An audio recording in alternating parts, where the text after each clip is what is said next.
क्या आपने कभी नोटिस किया है कि कुछ लोग बार बार वही गलतियां करते हैं, वही सिचुएशंस में फंसते हैं, वही दर्द महसूस करते हैं जो उन्होंने पहले भी फील किया था, और वो खुद भी सोचते हैं मैं जानता हूं ये गलत है, फिर भी मैं यही क्यों करता हूं। ये वीकनेस नहीं है, ये इग्नोरेंस भी नहीं है, ये आपके ब्रेन की एक बहुत डीप प्रोग्रामिंग है। और आज हम उसी प्रोग्रामिंग के बारे में बात करेंगे। Welcome to decode the mind. आज का टॉपिक है the science of mental rewiring, यानी आपका माइंड कैसे काम करता है, और सबसे इंपॉर्टेंट बात, क्या इसे बदला जा सकता है। जवाब है हाँ, लेकिन जैसा आप सोचते हैं वैसे नहीं। इसके लिए एक अलग तरह की समझ चाहिए। तो ध्यान से सुनिए, क्योंकि ये सिर्फ इंफॉर्मेशन नहीं है, यह आपके जीवन को देखने का एक नया तरीका है। सबसे पहले एक सवाल, जब आप सुबह उठते हैं तो आपका पहला थॉट क्या होता है? ज़्यादातर लोग ऑटोमेटिकली एंजाइटी फील करते हैं, ऑटोमेटिकली थकान फील करते हैं, ऑटोमेटिकली सोचने लगते हैं आज भी वही होगा। ये क्यों होता है? क्योंकि आपका सबकॉन्शियस माइंड रात भर काम करता रहता है। वो आपकी पुरानी मेमोरीज को रिप्ले करता है, आपके पुराने पैटर्न्स को रीइंफोर्स करता है। साइकोलॉजी में इसे कहते हैं डिफ़ॉल्ट मोड नेटवर्क, यानी आपके ब्रेन का वो हिस्सा जो तब एक्टिव होता है जब आप कुछ नहीं सोच रहे होते। और यही डिफ़ॉल्ट मोड आपकी सेल्फ इमेज बनाता है, आपकी रियलिटी बनाता है, आपकी लाइफ बनाता है। अब एक और बात, आपने कभी सोचा है हम रोज़ लगभग 60,000 थॉट्स थिंक करते हैं, 60,000, और उनमें से लगभग 80% थॉट्स वही होते हैं जो कल थे। ये ह्यूमन बिहेवियर का सबसे इंटरेस्टिंग और सबसे डेंजरस पैटर्न है। हम नया सोचते हैं, लेकिन एक्चुअली हम पुराने को ही रिपीट करते हैं। और जब हम वही थॉट्स रिपीट करते हैं तो वही फीलिंग्स आती हैं, वही एक्शंस होते हैं, वही रिजल्ट्स मिलते हैं। यही साइकोलॉजी का सबसे पावरफुल रूल है। जब तक थॉट नहीं बदलता, लाइफ नहीं बदलती। लेकिन रुकिए, थॉट बदलना इतना आसान क्यों नहीं है? क्योंकि आपका ब्रेन एक बहुत स्मार्ट मशीन है, और वो हमेशा एनर्जी बचाना चाहता है। जो काम आप बार बार करते हैं, ब्रेन उसे ऑटोमेटिक बना देता है। इसे कहते हैं न्यूरल पाथवे। जैसे घर से ऑफिस जाने का रास्ता, पहली बार आपको हर टर्न याद रखना पड़ता है, लेकिन कुछ दिनों बाद आप सोचते कुछ और हैं और पहुंच जाते हैं ऑफिस। यही आपके थॉट्स के साथ भी होता है। जो थॉट आपने बार बार सोचा वो ऑटोमेटिक हो जाता है, और यही ऑटोमेटिक थिंकिंग आपकी सेल्फ अवेयरनेस को सबसे ज़्यादा चुनौती देती है। अब एक रियल लाइफ एग्जाम्पल लेते हैं। मान लीजिए कोई इंसान है जो हमेशा फील करता है मेरे साथ ऐसा ही होता है। उसे रिलेशनशिप्स में प्रॉब्लम्स आती हैं, काम में प्रॉब्लम्स आती हैं, और वो हर बार यही सोचता है ये सिचुएशन की गलती है, ये दूसरों की गलती है।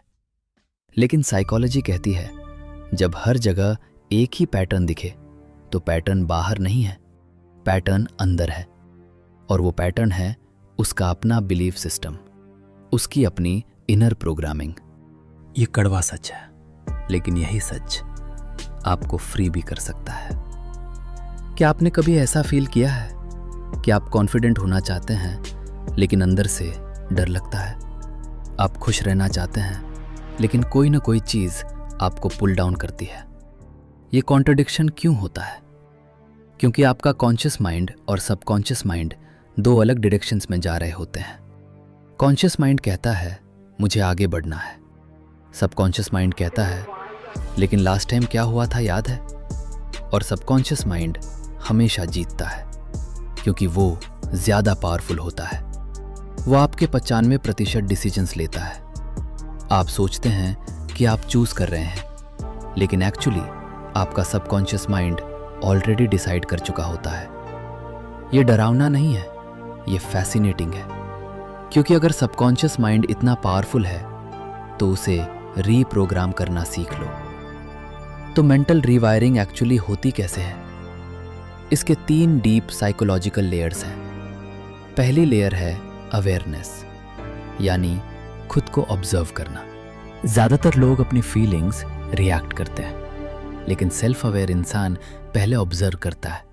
वो पूछता है, मैं ये क्यों फील कर रहा हूँ? और ये एक सिंपल सा सवाल आपके और आपके ऑटोमेटिक पैटर्न के बीच एक स्पेस क्रिएट करता है, और उसी स्पेस में आपकी फ्रीडम है। दूसरी लेयर है पैटर्न इंटरप्शन। जब भी आपका पुराना थॉट आए, उसे एक्सेप्ट मत करो ब्लाइंडली, उसे क्वेश्चन करो। क्या यह सच है? क्या हमेशा ऐसा ही होता है? क्या मेरे पास कोई और चॉइस है? ये ओवर थिंकिंग नहीं है, ये कॉन्शियस थिंकिंग है। ओवर थिंकिंग वो होती है जब आप एक ही थॉट को बार बार घुमाते रहते हैं। कॉन्शियस थिंकिंग वो होती है जब आप उस थॉट को चैलेंज करते हैं। बहुत बड़ा फर्क है। और तीसरी लेयर है रेपिटेशन विद इमोशन। यह सबसे पावरफुल है। ब्रेन नई प्रोग्रामिंग तभी एक्सेप्ट करता है जब उसके साथ स्ट्रॉन्ग इमोशन होती है। यही रीज़न है कि ट्रॉमेटिक मेमोरीज इतनी गहरी होती हैं, और यही रीज़न है कि बहुत पॉजिटिव एक्सपीरियंसेस भी लाइफ टाइम याद रहते हैं। तो अगर आप नया बिलीफ इंस्टॉल करना चाहते हैं तो उसे सिर्फ थिंक मत करो, उसे फील करो। मैं केपेबल हूँ, ये सिर्फ वर्ड्स नहीं होने चाहिए, इन्हें अपने बॉडी में फील करो, अपनी आंखों में इमेजिन करो। और जब आप ऐसा बार बार करते हैं तो ब्रेन को लगता है ये रियल है, और वो उसी डायरेक्शन में काम करने लगता है।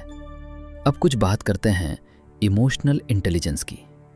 जो लोग इमोशनली इंटेलिजेंट होते हैं वो अपनी फीलिंग्स को सप्रेस नहीं करते, वो उन्हें अंडरस्टैंड करते हैं। क्या आपने कभी नोटिस किया है कि जो लोग बहुत एंग्री होते हैं वो एक्चुअली अंदर से बहुत हर्ट होते हैं? जो लोग बहुत कंट्रोलिंग होते हैं वो एक्चुअली बहुत इनसिक्योर फील करते हैं। और जो लोग हमेशा बिजी रहते हैं वो अक्सर खुद से बचना चाहते हैं। इमोशंस सरफेस पर झूठ बोलते हैं, लेकिन अंदर जाओ और सच सामने आता है। यही माइंड कंट्रोल का रियल मीनिंग है। दूसरों को कंट्रोल करना नहीं, खुद को समझना। चलिए एक मोमेंट के लिए रुकते हैं। आप अभी जो सुन रहे हैं, क्या इसमें से कुछ आपको पर्सनली फील हो रहा है? अगर हाँ, तो वो फीलिंग इंपॉर्टेंट है, उसे इग्नोर मत करिए। क्योंकि जो चीज़ आपको रेजोनेट करती है वो अक्सर वही होती है जो आपको सुनने की सबसे ज़्यादा ज़रूरत है। अब बात करते हैं उस पैटर्न की जो सबसे ज़्यादा लोगों को अफेक्ट करता है।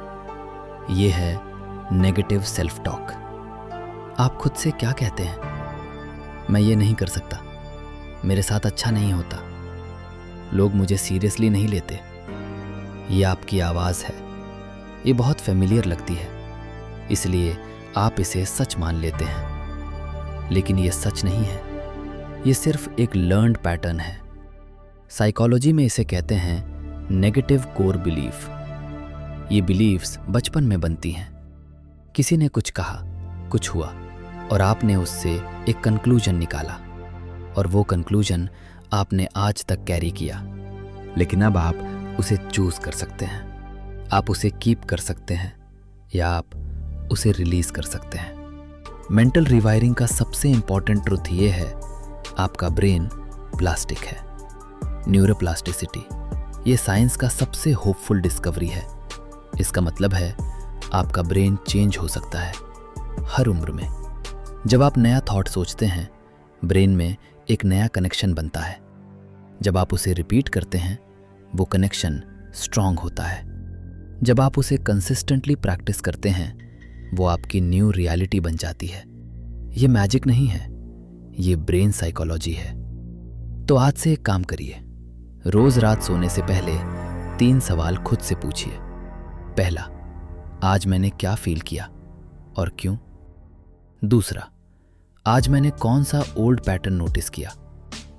तीसरा, कल मैं एक छोटा सा डिफरेंट चॉइस क्या कर सकता हूं? ये एक्सरसाइज सिंपल लगती है, लेकिन ये आपकी सेल्फ अवेयरनेस को धीरे धीरे बदल देती है।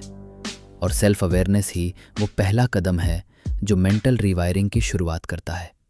याद रखिए एक बात, आप वो नहीं हैं जो आपने अब तक सोचा। आप वो भी नहीं हैं जो दूसरों ने आपके बारे में सोचा। आप वो हैं जो आप चूज करते हैं, और वो चॉइस हर पल अवेलेबल है। आपका माइंड आपका दुश्मन नहीं है, वो आपका सबसे पावरफुल टूल है।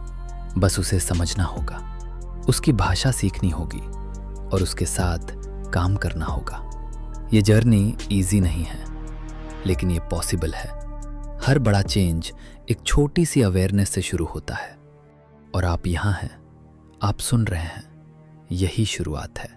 अगर आज की ये बात आपको कुछ सोचने पर मजबूर करे तो कमेंट्स में ज़रूर बताइए। और अगर आप चाहते हैं कि ऐसी और साइकोलॉजी की इनसाइट्स आपको मिलती रहें तो डिकोड द माइंड को सब्सक्राइब करिए, बेल आइकन ऑन करिए, क्योंकि यहाँ हम हर हफ्ते आपके माइंड की एक नई लेयर खोलते हैं। तब तक अपना ध्यान रखिए, अपने माइंड को समझिए और याद रखिए, आपका सबकॉन्शियस माइंड आपकी बात सुन रहा है हमेशा।